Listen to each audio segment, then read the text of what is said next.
some of you, the minute you look at the screen, you'll know straight away what we're using here.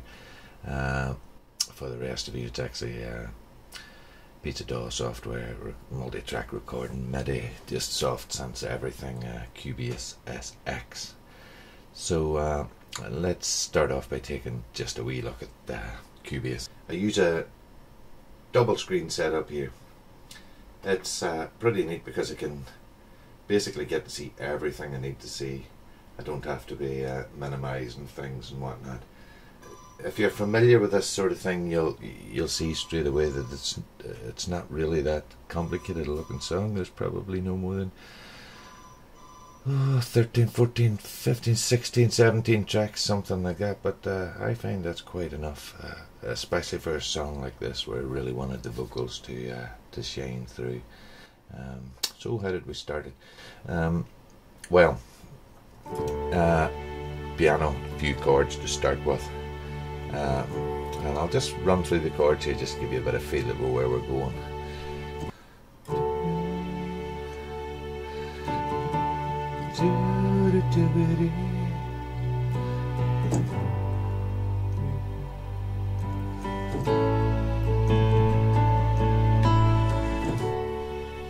So next thing I went with was the beat. And I really wanted to do something different with the beat in this track. So even though it's a slow track and it's really easing along there, and it's the wonderful vocals of Emily, it's actually running at 128 beats per minute, which is pretty fast. If I solo the drum track and bring it up here, you can actually see what those drums look like.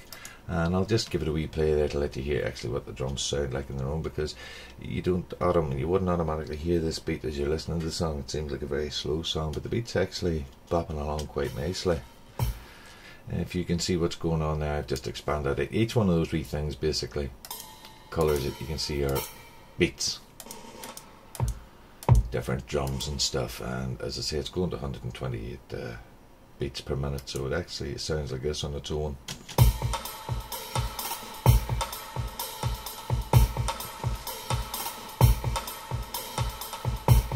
Okay, neat, cool.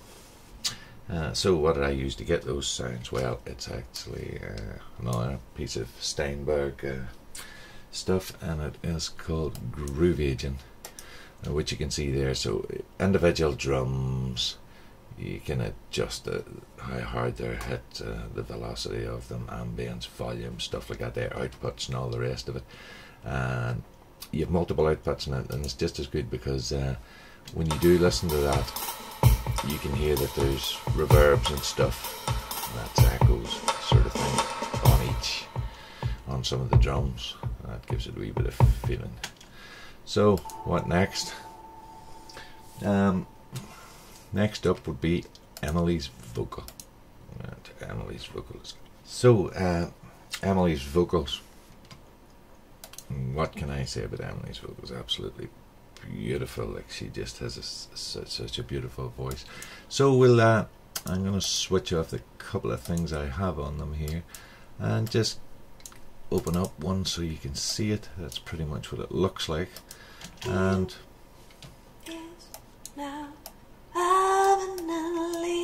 that's what it sounds like. Like a dandelion seed. Now, what I did add to Emily's voice to bring a few things out on it was just the slightest little bit of top end there, and you can see that here.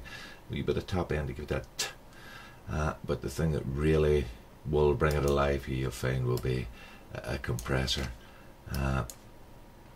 Pretty standard settings again. I like to use the older fashioned settings in it, you know, the more hands-on approach, but I'll give you a whiz with a compressor on that and let you hear how it brings out the airy, almost throatiness in someone's voice. So here we go.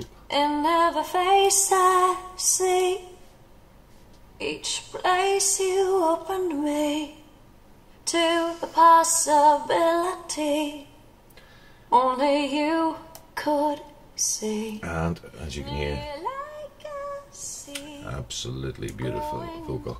The other thing here I gave her, and I didn't really use a fancy one, I used the standard one that was in here to touch a reverb. And I'll add it now, and I'll let you hear. I'll just wait till the chorus comes here, and I'll let you hear what it does to the vocal. Part of me, a part of me, a part of me, I cannot see. So there you go, pretty standard stuff there, and that. But I have to say it's not too bad when that's the sort of vocal you have to work with. It's pretty easy, but on its own, as you can imagine, it almost sounds like you're overdoing things. But you'll hear when I add the music in again here that it is really not overly done. It just gives the song a lovely tone. You're gentle like spring rain, yet sharp as the sunrise. Your generosity is the air all around me, and you're like a sea growing every. So there you have it. The only other thing I can say about Emily's vocal is around about there. There's a couple of places I have double tracked there and whatnot, and then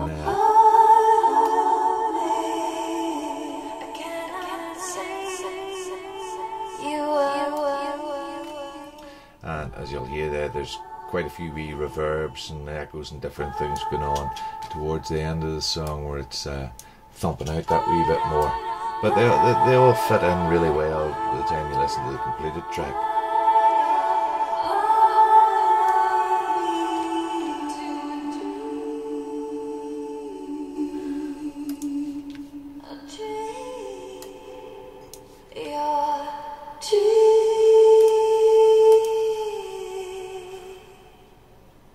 During the track also you'll hear a few nice wee synths and things.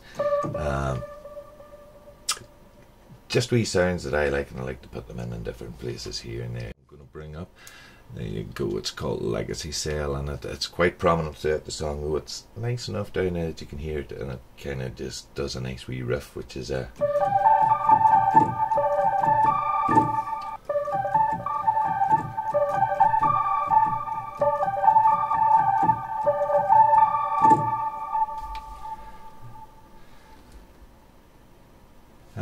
then we have a few strings and things.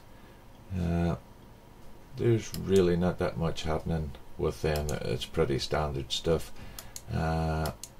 This is a really neat piece of sort of orchestral software. Lets you choose so many different things to do. I'm just trying, there's the one I wanted there. So you can go through different orchestral setups where the different people in the orchestra sit and where the different instruments sit and whatnot, and get it just the way you want it, you know. And in the case of this one, it's pretty much a standard standard note, breaks into another couple, and there's another similar synthy sound goes on. It's panned to the left as opposed to this one, the right. That gives you a nice stereo imaging type thing. Then we have a little magic guitar sound which appears here, there and everywhere through the sound. It comes out of the Korg Legacy collection and sounds a bit throughout the song like, with a pretty neat little machine. As for the bass, I usually play bass in some of the songs as much as I can, but for this one I could not get the sustain that I wanted, you know. It just had to last so long in the notes, as you know, in a guitar or any instrument like that, they tend to drift off. So we used a synth bass on this occasion, Novation V Station bass, and I'll let you hear a bit of that, and it just, when you hit the note, it just continuously keeps it going.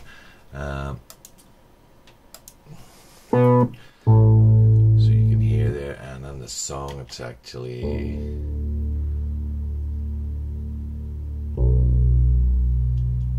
so it keeps a nice solid sound to the song, nice low subtones and whatnot. If you get the chance to listen to this in something like 18-inch speakers, to hear those subtones really going, it really will rock your car. Next up is yet another wave station sound. Just love the sound, and I actually just stuck to one note here and let this just continue on through probably about 90% of the song. I took it out in a few wee places when the song was quieting down, but for the most part it's one note, which is it's a beautiful sound, you know. So really nice to have that going throughout the song. And so we'll come to the mix down. That's the final sort of bits you add to a track. On this one here, as you can see, I have parographic equalizer, and you can see that running. We'll turn this down a bit, our ears will be blown out of us.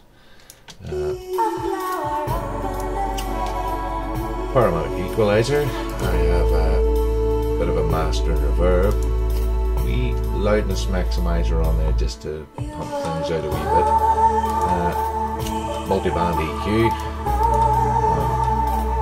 some multi-band dynamics, which is basically a bit like a compressor and a noise gate and different things like that all going in there. So all in all, that's a bit that track done and dusted.